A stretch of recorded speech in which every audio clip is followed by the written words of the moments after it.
Setting Varanasi, Uttar Pradesh की पुरानी और संकरी गलियां। यह शहर अपनी रहस्यमयता और प्राचीन इतिहास के लिए जाना जाता है, जो इसे एक डरावनी कहानी के लिए एकदम सही पृष्ठभूमि बनाता है। कहानी की शुरुआत होती है अंजलि नाम की एक युवा महिला से, जो दिल्ली से वाराणसी अपनी दादी की पुरानी हवेली में रहने आती है। उसकी दादी का हाल ही में निधन हो गया है और अंजलि हवेली को बेचने से पहले उसकी देखभाल करने आई है। अंजलि एक तर्कसंगत और आधुनिक विचारों वाली लड़की है, जो भूत प्रेत जैसी चीजों पर विश्वास नहीं करती। हवेली, जो गंगा नदी के किनारे एक सुनसान गली में स्थित है, सदियों पुरानी है और उसमें एक अजीब सी खामोशी छाई रहती है। स्थानीय लोग हवेली के बारे में अजीब बातें करते हैं। कुछ का कहना है कि वहाँ बुरी आत्माओं का वास है। अंजलि इन बातों को सिरे से खारिज कर देती है। पहले कुछ दिन शांति से बीतते हैं, लेकिन धीरे धीरे अंजलि को हवेली में कुछ अजीब महसूस होने लगता है। रात में उसे फुसफुसाहटें सुनाई देती हैं, दरवाजे अपने आप खुलते और बंद होते हैं और उसे लगता है कि कोई उसे देख रहा है। वो इन सब बातों को अपनी थकान और अकेलेपन का नतीजा मानती है। एक रात अंजलि को हवेली के एक बंद कमरे में एक पुरानी डायरी मिलती है। ये डायरी उसकी परदादी की है, जिन्होंने कई साल पहले इसी हवेली में आत्महत्या कर ली थी। डायरी में उसकी परदादी ने हवेली में होने वाली भयानक घटनाओं और एक अंधेरी शक्ति के बारे में लिखा है, जो हवेली और उसके परिवार को सदियों से परेशान कर रही है। डायरी पढ़ने के बाद अंजलि की तर्कशीलता धीरे धीरे टूटने लगती है। उसे एहसास होता है कि हवेली में कुछ अलौकिक है। वो डायरी में लिखी बातों की सच्चाई जानने के लिए उत्सुक हो जाती है और हवेली के इतिहास और उसकी परदादी की मौत के रहस्य की पड़ताल शुरू करती है। कहानी का विकास जैसे जैसे अंजलि हवेली के रहस्यों की गहराई में उतरती है, उसे और भी भयानक अनुभव होने लगते हैं। उसे अपनी परदादी की भयानक छाया दिखाई देती है, ठंडी हवा के झोंके महसूस होते हैं और उसे लगता है कि कोई अदृश्य शक्ति उसे छू रही है। अपनी पड़ताल में अंजलि की मुलाकात पंडित त्रिलोकीनाथ से होती है, जो वाराणसी के एक बुजुर्ग और ज्ञानी पंडित हैं। पंडित जी हवेली के शापित इतिहास के बारे में बताते हैं और अंजलि को चेतावनी देते हैं कि वो जिस शक्ति को जगा रही है वो बहुत खतरनाक है। अंजलि पंडित जी की चेतावनी को अनसुना कर देती है और हवेली के रहस्यों को उजागर करने के लिए और भी दृढ़ हो जाती है। उसे पता चलता है कि उसकी परदादी की आत्महत्या एक दुर्घटना नहीं थी, बल्कि एक प्राचीन श्राप का परिणाम थी, जो हवेली और उसके परिवार पर सदियों से चला आ रहा है। वेब सीरीज के आगे के एपिसोड में अंजलि उस श्राप के स्रोत का पता लगाने और उसे तोड़ने की कोशिश करती है। इस दौरान उसे कई भयानक चुनौतियों का सामना करना पड़ता है। उसकी जान खतरे में पड़ जाती है और उसे अपनी मान्यताओं पर सवाल उठाना पड़ता है। कहानी कहाँ जाती है? वेब सीरीज में अंजलि का सामना हवेली में मौजूद बुरी आत्माओं और उस अंधेरी शक्ति से होता है, जिसने उसके परिवार को शाप दिया है। उसे वाराणसी की प्राचीन गलियों और मंदिरों में छिपे रहस्यों को उजागर करना होता है। कहानी में रहस्य, डर और अलौकिक घटनाओं का मिश्रण होता है, जो दर्शकों को बांधे रखता है।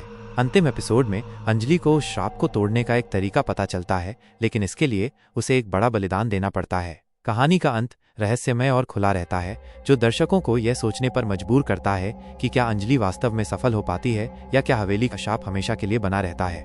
यह सिर्फ एक काल्पनिक कहानी है, लेकिन यह दर्शाती है कि एक हॉरर वेब सीरीज कैसे शुरू हो सकती है और उसकी सेटिंग और शुरुआती परिस्थितियां क्या हो सकती हैं। वाराणसी जैसे शहर की रहस्यमयता और प्राचीन इतिहास इस तरह की कहानी के लिए एक बेहतरीन पृष्ठभूमि प्रदान करते हैं। जरूर मैं आपको कुछ और हॉरर वेब सीरीज की कहानियां सुनाता हूं, जिनमें अलग अलग सेटिंग्स और शुरुआती परिस्थितियां होंगी। वेब सीरीज 2, शांत घाटी का रहस्य। सेटिंग हिमाचल प्रदेश की एक दूर दराज और खूबसूरत घाटी, जो अपनी प्राकृतिक सुंदरता और शांत वातावरण के लिए जानी जाती है। हालांकि इस शांति के पीछे एक गहरा रहस्य छुपा है। कहानी की शुरुआत वीर, एक युवा व्लॉगर और डॉक्यूमेंट्री फिल्म निर्माता, शांत घाटी में एक स्थानीय किंवदंती की सच्चाई का पता लगाने आता है। किंवदंती के अनुसार घाटी में सदियों पहले एक रहस्यमय घटना हुई थी, जिसके बाद से यहाँ अजीबोगरीब चीजें होती रहती हैं। स्थानीय लोग मानते हैं कि घाटी में बुरी आत्माओं का वास है और रात में यहाँ नहीं जाना चाहिए। वीर इन कहानियों को काल्पनिक मानता है और अपनी डॉक्यूमेंट्री के लिए रोमांचक फुटेज रिकॉर्ड करने के लिए उत्साहित है। वो घाटी में एक पुराने गेस्ट हाउस में ठहरता है, जो घाटी के बाहरी इलाके में स्थित है और जिसके बारे में भी डरावनी कहानियां प्रचलित हैं। पहले कुछ दिन वीर को कुछ भी असामान्य नहीं दिखता। घाटी की प्राकृतिक सुंदरता उसे मंत्रमुग्ध कर देती है, लेकिन जैसे जैसे रातें बीतती हैं, उसे अजीब आवाजें सुनाई देने लगती हैं, जैसे कोई फुसफुसा रहा हो या दूर से चीख रहा हो। उसे धुंधली आकृतियां भी दिखाई देती हैं, जो पलक झपकते ही गायब हो जाती हैं। एक रात वीर को गेस्ट हाउस के अटारी में एक पुराना संदूक मिलता है। संदूक में एक डायरी और कुछ पुरानी तस्वीरें हैं। डायरी घाटी के एक पूर्व निवासी की है, जिसने कई साल पहले घाटी में हुई भयानक घटनाओं का विवरण लिखा है। डायरी में एक प्राचीन अभिशाप और एक भयानक एंटिटी का उल्लेख है, जो घाटी की शांति को भंग कर रहा है। डायरी पढ़ने के बाद वीर का नजरिया बदल जाता है। उसे एहसास होता है कि घाटी की किंवदंतियां सच हो सकती हैं। वो डायरी में लिखी बातों की सच्चाई जानने और घाटी के रहस्य को उजागर करने का फैसला करता है। कहानी का विकास अपनी पड़ताल में वीर स्थानीय लोगों से मिलता है जो घाटी के इतिहास और रहस्यमय घटनाओं के बारे में जानते हैं। उसे पता चलता है कि घाटी में एक प्राचीन मंदिर है जो सदियों से बंद है और माना जाता है कि उसमें उस एंटिटी की शक्ति का स्रोत छुपा हुआ है। वीर और भी डरावने अनुभवों से गुजरता है। उसे सपने आते हैं, उसे लगता है कि कोई उसका पीछा कर रहा है और उसे ऐसी चीजें दिखाई देती हैं जो तर्क से परे हैं। उसकी मुलाकात माया नाम की एक स्थानीय महिला से होती है जो घाटी के इतिहास और लोक कथाओं के बारे में गहरी जानकारी रखती है। माया वीर को चेतावनी देती है कि वो जिस रहस्य को उजागर करने की कोशिश कर रहा है वो बहुत खतरनाक है और उसे छोड़ देना चाहिए। लेकिन वीर पीछे हटने को तैयार नहीं है। वो मंदिर तक पहुंचने और घाटी के रहस्य को हमेशा के लिए खत्म करने का फैसला करता है। कहानी कहाँ जाती है। वेब सीरीज में वीर और माया मिलकर मंदिर के रहस्य को उजागर करने की कोशिश करते हैं। उन्हें खतरनाक रास्तों, प्राचीन पहेलियों और उस भयानक एंटिटी का सामना करना पड़ता है जो घाटी की रक्षा कर रही है। कहानी में रहस्य, रोमांच और अलौकिक डर का मिश्रण होता है। अंतिम एपिसोड में वीर को उस अभिशाप को तोड़ने का तरीका पता चलता है, लेकिन इसके लिए उसे अपनी जान जोखिम में डालनी पड़ती है। कहानी का अंत इस बात पर निर्भर करता है कि क्या वीर घाटी को उस बुरी शक्ति से मुक्त कर पाता है या क्या घाटी का रहस्य हमेशा के लिए बना रहता है। वेब सीरीज 3 शहर की दबी हुई चीखें। सेटिंग मुंबई का एक भीड़-भाड़ वाला महानगर जिसकी चमक धमक के नीचे एक अंधेरा और भयावह इतिहास छुपा हुआ है। कहानी की शुरुआत रिया, एक युवा पत्रकार, एक स्थानीय समाचार पत्र में काम करती है। उसे शहर के पुराने इलाकों में होने वाली कुछ अजीब और अस्पष्टीकृत मौतों की रिपोर्टिंग करने का काम सौंपा जाता है। पुलिस इन मौतों को दुर्घटना या आत्महत्या मान रही है, लेकिन रिया को लगता है कि कुछ गड़बड़ है।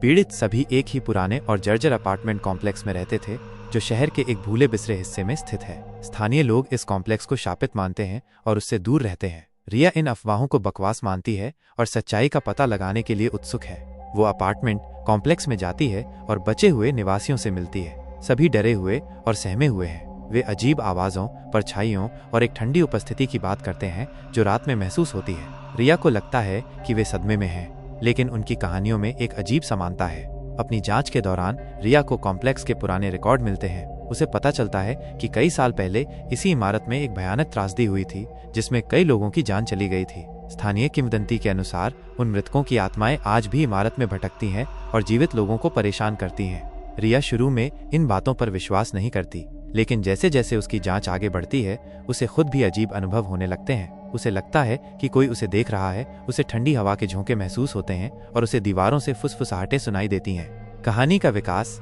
रिया की मुलाकात इंस्पेक्टर विकास से होती है जो शुरू में उसकी बातों को गंभीरता से नहीं लेता, लेकिन जैसे जैसे और मौतें होती हैं उसे भी लगता है कि कुछ असामान्य है। रिया और विकास मिलकर अपार्टमेंट कॉम्प्लेक्स के रहस्य की पड़ताल करते हैं। उन्हें पता चलता है कि त्रासदी के पीछे एक भयानक रहस्य छुपा हुआ है जिसमें एक शक्तिशाली और बदला लेने वाली आत्मा शामिल है। यह आत्मा उन लोगों को निशाना बना रही है जो किसी न किसी तरह से उस त्रासदी से जुड़े हुए थे या उस इमारत में रहने की हिम्मत कर रहे हैं। रिया और विकास को शहर के इतिहास और अलौकिक शक्तियों के बारे में जानने वाले एक रहस्यमय व्यक्ति बाबा कालेनाथ से मदद मिलती है। बाबा कालेनाथ उन्हें बताते हैं कि उस आत्मा को शांत करने का एकमात्र तरीका उस अन्याय को ठीक करना है जो उसकी मौत का कारण बना था। कहानी कहाँ जाती है। वेब सीरीज में रिया और विकास को उस आत्मा के अतीत के बारे में सच्चाई का पता लगाना होता है और उसे शांत करने का एक तरीका खोजना होता है। उन्हें शहर के अंधेरे कोनों, पुरानी हवेली और छिपे हुए मंदिरों में जाना पड़ता है। कहानी में शहरी किंवदंतियों, मनोवैज्ञानिक डर और अलौकिक आतंक का मिश्रण होता है।